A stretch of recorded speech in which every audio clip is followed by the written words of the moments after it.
Across the Texas plain, there is a battle going on in plain sight. You never thought you'd look out at this horizon and say that's Chinese owned out there? No. China is buying up portions of America, one huge chunk at a time, and it's raising some real concerns. I came at it from a national security issue. This is about protecting our homeland. This week, we take the broad view of who should own America. With the COVID shutdowns more than 3 years ago, it put education as we know it on hold. We look at some hard numbers of the impact to an entire generation. Unless we do something pretty dramatic, is going to end up with lower skills than the people next to them. That is going to cost the average kid 5.6% of their lifetime earnings. This week, a long-term cost of COVID. With illegal immigration at the southern U.S. border heading toward even higher records, we wondered what's happening in Europe. Where are they coming in from? Syria, Afghanistan, Iraq, African countries like Sudan, Ethiopia, the whole world. A look at what some call the European invasion and what they are doing about it.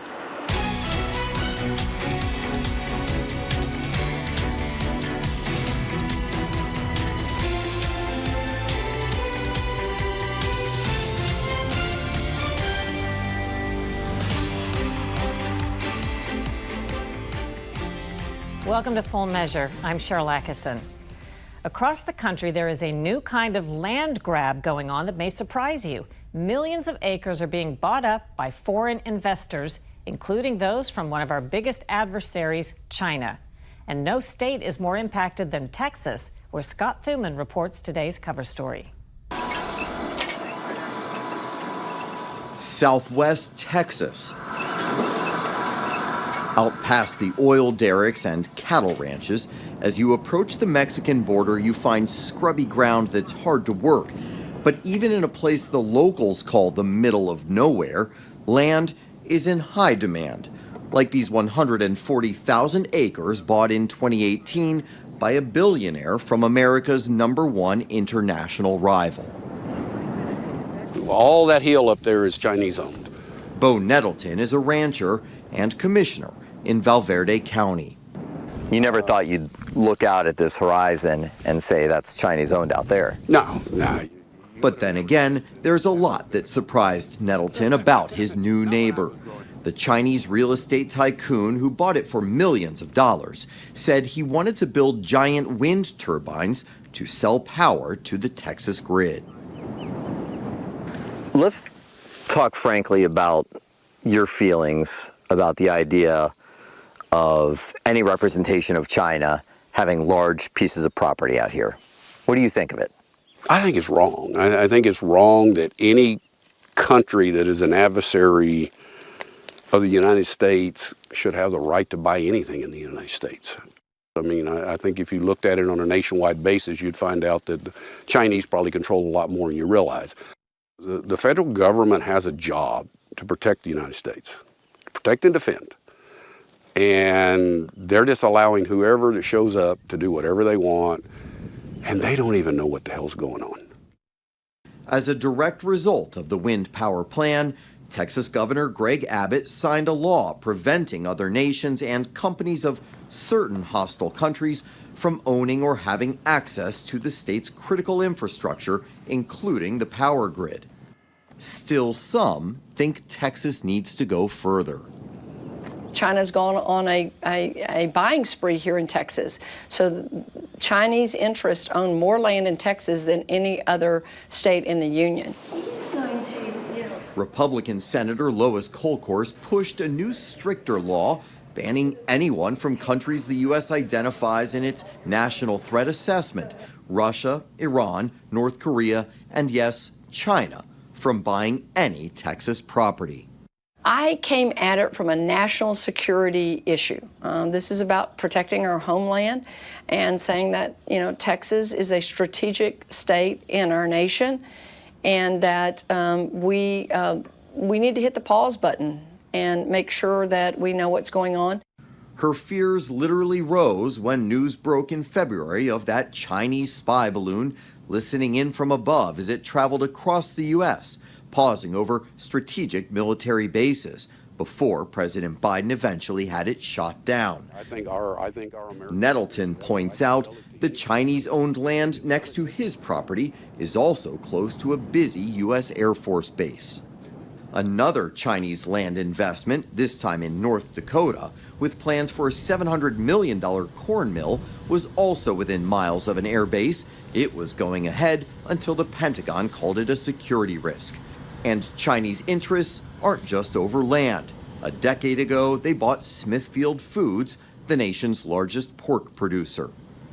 Not long ago, figures showed that foreign investors held around 40 million acres. That's about 3% of U.S. privately held agricultural land.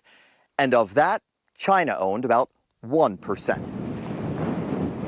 While some might say that's proportionally a small number, over the last decade, it has grown rapidly, and no government agency has a clear understanding of how all that property is being used. 18 states currently have some form of restrictions for foreign ownership of land, but the rules and penalties vary widely.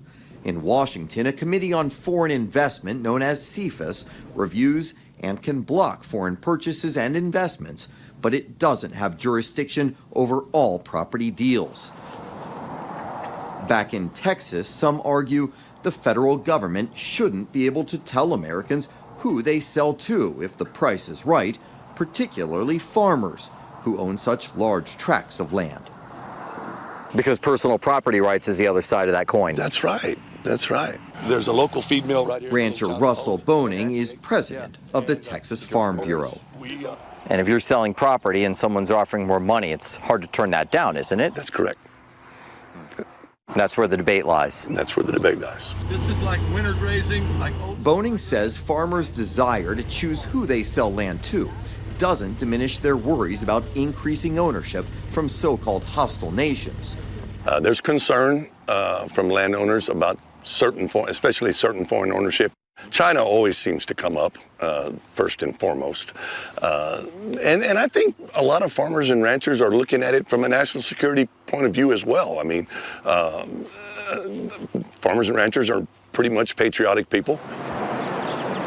But for some, the move is seen as nothing more than discrimination. Many Asian Americans have called plans to ban land sales to Chinese interests racism. I mean, communities enraged about that because like almost everyone who came here to study. Like my dad, my mom. Democratic Representative Gene Wu, himself Chinese-born and raised in the U.S., has led the pushback in the state assembly. So you're saying they were punishing the wrong group? Exactly. Anyone who's here is a refugee from those places. You're literally punishing the people fleeing those oppressive governments for the actions of those oppressive governments. That's painfully ironic. Do you think some Texans would be just fine with that? I'm sure they are. I'm sure there's a lot of people who said there's too many Asian people here. There's too many Latinos. There's too many black people. We should get rid of them. There's plenty of people who say that. And what I say and what a lot of people said is that is not the American way. Other critics say it's reminiscent of the 1980s when Japanese investors, flush with cash, started buying up American real estate and companies and flooding the market with Japanese-made products and prompting concerns then about foreign ownership. It's not to say that we shouldn't be doing anything, right? But let's make sure that what we're doing doesn't end up hurting us more than it's helping us. Colkhorst agreed and has made changes to her bill, like allowing green card holders of Chinese descent to buy homes. I will tell you, this is a tough conversation, but it is the right conversation for America to have. It concerns me long term because if we do wind up in a war with China, for whatever reason, and they control our supply chain, they control our food chain, they control our electrical chain, all they got to do is flip a switch, and America's in trouble. As for that sweeping plot of land next to Bo Nettleton, the Chinese investor is now selling. but that doesn't mean the worries will go with it. This isn't over by any form or fashion. I mean, maybe it's just because we're now noticing, but it seems like a lot of states are suddenly addressing this issue at the same time. Well, they are. Montana, for example, recently passed a law limiting what land foreign adversaries can buy near military bases. Now, on a national level, Congress hasn't passed much yet, really anything, but most seem to agree that government needs to do a much better job tracking who owns what. All right. Thanks, Scott. And coming up next on Full Measure, what COVID kids will lose over a lifetime of earnings.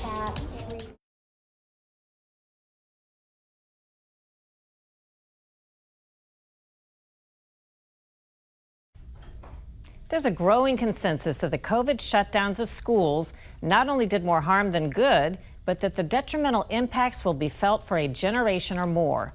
Some of that cost can be calculated with a fair amount of precision. That's according to Eric Hanashek, a senior fellow at the Hoover Institution of Stanford University, who I spoke with in California. Can you take a sample kid, just a hypothetical, and say a child at age 7, 8, 9, whatever you want to pick, who lost 3 years of good solid learning, and kind of project out how this plays out hypothetically? We can do that very precisely. We can project very easily because we know how much skills are rewarded in the labor market, and we now have recent data for the U.S. about how much lower kids who are subject to the closures and the disruption of the pandemic are learning compared to kids before the pandemic and I think kids after the pandemic. So this cohort of students, unless we do something pretty dramatic, is going to end up with lower skills than the people next to them. That is going to cost the average kid 5.6% of their lifetime earnings, according to what we know about the payoff in the labor market. It's going to cost disadvantaged kids a lot more than the average because we know that disadvantaged kids had a harder time during COVID and the learning losses are larger for them. So you're basically saying that looking at what their income can be as a productive working adult, what it will be for the COVID cohort versus what it has been for the others, their lifetime earnings? Absolutely. We're comparing what kids will look like when they get out into the labor market according to historical patterns of what's rewarded in the labor market. So we have pretty good estimates of that. How much does a person earn over their lifetime on average? Something around $1.5 million in current day terms. And there's another story, and that is that if we look across nations that have more skilled populations grow faster.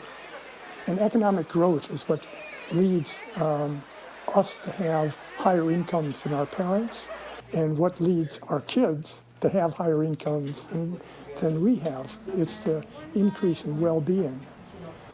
The U.S. economy, and if we look out into the future and then bring that back to today's dollars, is going to lose something like $28 trillion. Now, nobody knows what $1 trillion means, except for the fact that our annual gross domestic product, GDP, is about $25 trillion. So this is more than 1 year's total production in the United States from the COVID losses. Again, unless we do something about this. So what do you suggest could be done, and do you predict that action will be taken on this front? My answer, which has not been accepted in many places, is to emphasize using our effective teachers more. We know that there are huge differences among teachers in terms of how effective they are in learning. And if we, in fact, provided incentives for the most effective teachers to teach more kids and remove the least effective teachers from teaching kids, we could improve the quality of the school system. We could make up for these differences. Now, I should say, this is an idea that has not caught on in the U.S. because people have been concentrating on, well, let's just do what we've always done, maybe a little bit more of what we've always done, and that's not working. Former White House advisor Dr. Anthony Fauci recently said in an interview that he's not to blame for the COVID shutdowns, and the leader of a major teachers union who pressed for schools to stay closed recently claimed she did no such thing. When we come back, a familiar story about illegal immigration in Europe.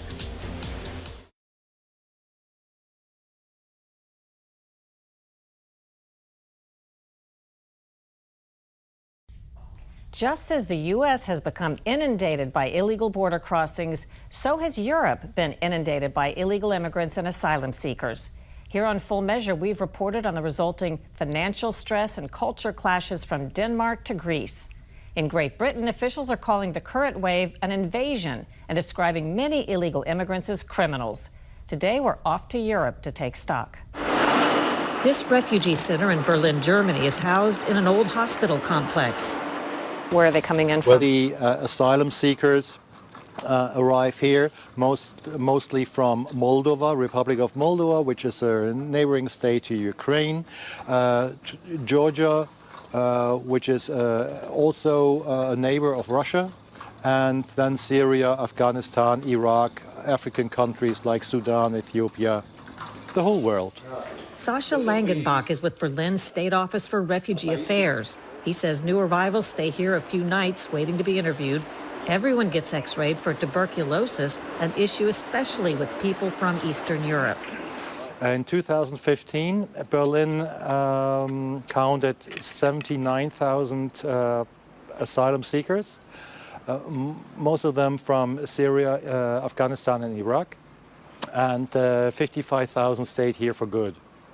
The year after, we counted 17,000, it was in 2016, until the balcony route was closed. What's the balcony route? The balcony route is the way most refugees usually took, coming from Iraq to or Afghanistan, Syria, via Turkey, then across the Mediterranean via boat to Greece, and then they took cars or vans, or they even marched the whole way through the Balkany countries like Greece, Macedonia, Bosnia-Herzegovina, Serbia, until they reached Western Europe. In 2019, I saw the refugee crisis from the Greek perspective after boarding a Greek Coast Guard ship for this Full Measure report. Right now, we're in Greek waters, but back there, where those lights are, that's Turkey. At its closest point, it's just a couple of miles away from Greece, and we're sitting in a hot spot for picking up refugees. How many immigrants would you estimate you've picked up? Thousands. Thousands? The smuggling pipeline is so well established and predictable, the captain tells me they know exactly where to go and when. More or less, we have 100, 150 people per night. Tonight, you think we'll have 150 people? Yes, every night. The last 3 weeks is like that. Welcome to Europe. Go to this side.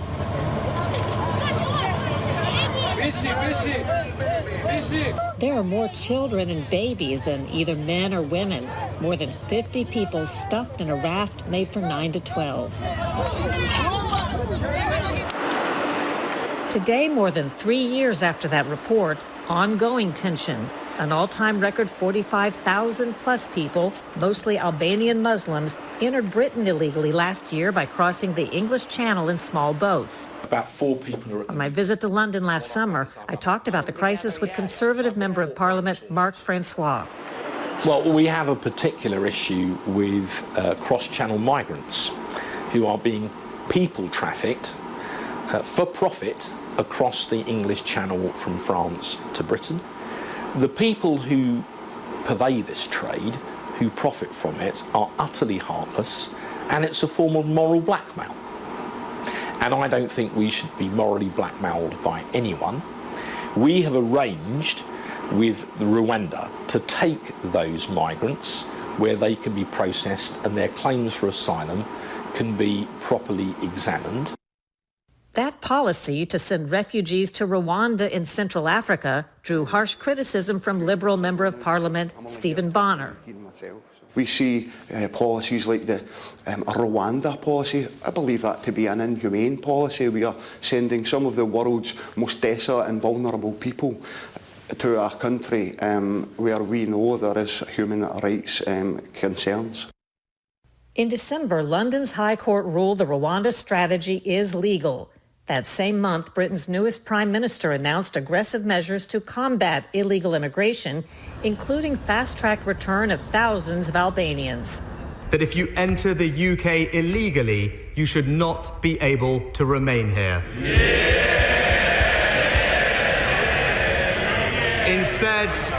Instead, you will be detained and swiftly returned either to your home country or to a safe country where your asylum claim will be considered. Meantime, in Berlin, they continue to work to keep their arms open. How many people approximately are coming in week to week or day to day now here? Over the first 6 months in 2022, we counted about 5,000 people. You can handle that much? We can handle that much. And it's very hard to stop migration at all. No matter how high the fences are, no matter how big the walls are, and in Berlin especially, we do have some history with walls. We try to be friendly to people in need, but we are not naive. That's why we also go through a registration process. We check their documents. We ask where people come from, what their purpose of their visit is here or their application. Friendly but not naive. In Berlin, there are so many refugees from Ukraine, a whole separate center at an old airport was opened to exclusively process them. After a break, what's ahead next week on Full Measure?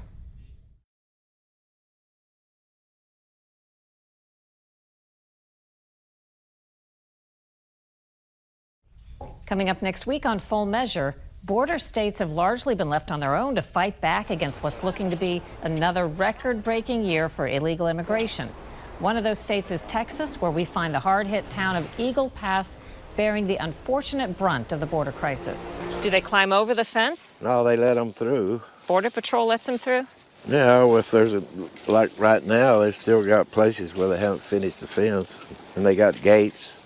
They let them through. I've never seen anything like that. I've been here all my life. What do you attribute that to? Mr. Biden. They're just letting them in. We'll see what's become of Texas' efforts to step in where the federal government will not.